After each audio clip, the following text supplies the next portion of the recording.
மாட்டேன். கர்த்தருக்குள் பிரியமான என் சொந்த பந்தங்களே, எப்படி இருக்கிறீங்க? நல்லா இருக்கிறீங்களா? ஆண்டவர் உங்கள் வாழ்க்கையை அதிகமாக என்ன பண்ணியிருப்பாருங்க? ஆசீர்வதித்திருப்பார். நிறைய நன்மைகளை உங்க வாழ்க்கையில அவர் செய்து கொண்டிருக்கிறார். இன்னும் செய்ய போகிறார். இன்னும் மேன்மை காரியங்களை நீங்க காணப்போகிறீங்க. அல்லேலூயா. நாம் யாவரும் கடவுள் நமக்கு கொடுக்கப்பட்டிருக்கிற அந்த ஆலயங்களை நாம் என்ன பண்ணுங்க? பராமரிப்போம். அந்த ஆலயத்தின் மீது நம்முடைய கண்கள், காரியங்கள் மிகுந்த நோக்கமாக இருக்கட்டும். ஏன்னா இந்த கடைசி காலங்களில் நாம் என்ன பண்றாங்க? நிறைய பேர் ஆலயத்துக்கு போகிறதையே தவற விடுகிறோம். அது மாத்திரமல்ல, ஆலயத்துக்குள்ள நம்ம என்ன பண்றோம்? நமக்கு பிடிச்ச மாதிரி ஆலயம் இருக்குன்னு நம்ம நினைக்கிறோம். நமக்கு பிடிச்ச மாதிரி ஊழியக்காரர் இருக்குன்னு நம்ம நினைக்கிறோம். நமக்கு ஏற்றபடி வார்த்தைகள் இருக்கணும்னு நம்ம என்ன பண்றோங்க? நினைக்கிறோம் இல்லையா? கடவுளுக்கு ஏற்றபடி நான் இருக்கணும், கடவுள் சித்தத்தின்படி என்னோடு கர்த்தர் பேசணும், கடவுளுக்கு ஏற்றபடி நான் சபைக்கு நன்மைகள் எல்லாம் செய்யணும். அப்படிலாம் இன்னைக்கு என்ன கிடையாதுங்க? நிறைய பிள்ளைங்களிடத்துல அது காணப்படாமல் இருக்கிறதை குறித்து மிகுந்த வேதனையாக்குரிய காரியமாக இருக்கிறது. அல்லேலூயா. அப்போ தேவனுடைய பிள்ளைகள், உங்களுடைய வாழ்க்கையில நீங்கள் எதற்கு இம்பார்ட்டன்ட் கொடுத்துட்டு இருக்கீங்க, எதுக்கு முக்கியத்துவம் கொடுக்குறீங்கன்னு சொல்லிட்டு சற்று நீங்க உங்களை நிதானித்து பாருங்க. சரிங்களா? அதுக்கு முன்னாடி நான் ஒரு வசனத்தை சொல்லிவிட்டு உங்களுக்கு இந்த காரியத்தை சொல்லுகிறேன். சங்கீதம் 95ஆம் அதிகாரத்துல 2வது வசனம் சொல்லுகிறது, துதியுடன் அவர் சமீதனுக்கு முன்பு வந்து சங்கீதங்களால் அவர் என்ன பண்ணுங்க? ஆர்ப்பரித்து பாட கடவது. அல்லேலூயா. தேவ ஆலயத்துக்கு வருவதுடைய நோக்கமே அவரை போற்றி நாம் மகிமைப்படுத்துவது, அவரை துதித்து நம்ம என்ன பண்றோம்? கனப்படுத்தணும். சபைக்குள்ள வரும் பொழுது நம்ம என்ன பண்றோங்க? யார் நம்மை பேசுவார்கள், யார் நம்ம இடத்தில் இருப்பாங்க, இன்னைக்கு ஊழியக்காரர் என்ன நம்மளை குறித்து பேசுவாரு, சக விசுவாசிகள் எப்படி நடந்து கொள்வார்கள், சக விசுவாசி இடத்துல நம்ம எப்படி பேசுறது, அவங்க பேசினா நம்ம பேசலாமா, இல்லை அவங்க நம்ம கிட்ட பேசாம இருந்தனால அவங்க அவாய்ட் பண்ணலாமா, இப்படி எண்ணத்தோடு தான் நம்ம என்ன பண்றாங்க? நிறைய தேவ பிள்ளைகள் நீங்கள் ஆலயத்திற்குள்ள பிரகாசிக்கிறீங்க.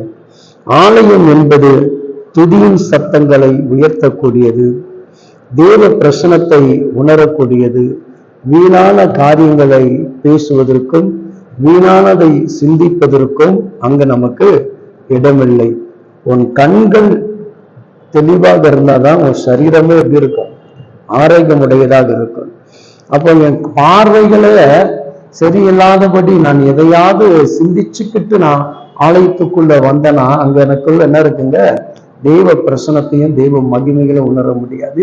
என்னை சுற்றி நடக்கக்கூடிய காரியங்களை குறித்து தான் என்னுடைய எண்ணங்கள், என் கண்கள் மிகுந்த கவனம் செலுத்தும். நிறைய பேர் நீங்க பாருங்களேன், ஆலயத்துக்குள்ள வந்த பிறகு தெய்வ பிரசனத்தை கேட்கிறவங்க சில பேர் தான் இருப்பாங்க. சில பேர் ஆட்களையே பார்த்து கொண்டிருப்பாங்க. அதுல நிறைய பிசிபிக்கா வாலிப பிள்ளைங்களும் அப்படிதான் இல்லையா? யார் எப்படி கை தட்டுறாங்க, யார் எப்படி அபிஷேகத்தை நிரம்புறாங்க, இப்படி பார்க்கறதுக்காகவே சில பேர் இருப்பாங்க. அப்போ வந்தவங்களுக்குள்ள என்ன எண்ணம் வரல?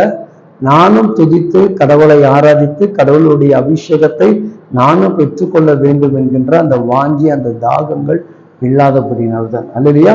அப்போ நீங்கள் ஆலயத்துக்குள் போகும்போது துதி சத்தத்தோடு நீங்க போகணும். வாசலுக்குள்ள நீங்கள் பிரவேசிக்கும் பொழுது இயேசுடைய சித்தம் என் வாழ்க்கையில் நிறைவேற்றப்பட வேண்டும் என்கின்ற எண்ணத்தோடு நோக்கத்தோடு நீங்க கடந்து போகணும். நீங்க ஊழியக்காரனை குறித்து என்ன பேசுவார்னு வரும்போது நிச்சயமா உங்க இருதயத்துடைய நினைவுகளை அறிந்தால் கடவுள் பேசுவார். இன்னைக்கு நான் கடவுளை ஆராதிக்க வந்திருக்கிறேன், அவரை கனப்படுத்த வந்திருக்கிறேன், அவரை நான் மகிமைப்படுத்த போகிறேன்னா அங்க ஆண்டவர் என்ன பண்ணுவாரு? அதற்குண்டான அபிஷேகத்தை உங்க மேல ஊத்துவார். இன்னைக்கு சபையில போனா இவங்க என்னை பத்தி பேசுவாங்க, அவங்க என்னை பத்தி பேசுவாங்க அப்படின்னு போனீங்கன்னா போகிற இடத்துல கடவுள் அதை பேசுறதுக்கான சூழ்நிலை அங்க ஏற்படுத்தி கொடுப்பா. ஏன்னா நீ நினைச்சுதான் வர, நீ சபைக்குள்ள வரும்போதே அப்படிப்பட்ட எண்ணத்தோடு சிந்தைகளோட தானே உள்ள வர. கடவுள் மேல நம்பிக்கை வச்சு கடவுளை ஆராதிச்சு கடவுளை துதிச்சு அவரை கனப்படுத்தணுங்கிற எண்ணத்தோடு நீ வரல. அந்த எண்ணத்தோடு நீ வந்திருந்தா இதெல்லாம் உனக்கு பெருசா தெரியாது. அன்பான தேவச்சனமே, ஆலயத்துக்குள்ள போகும் பொழுது உங்களுடைய எண்ணங்கள், சிந்தைகள் எல்லாம் கிறிஸ்துவை நோக்கி மட்டும் இருக்கட்டும்.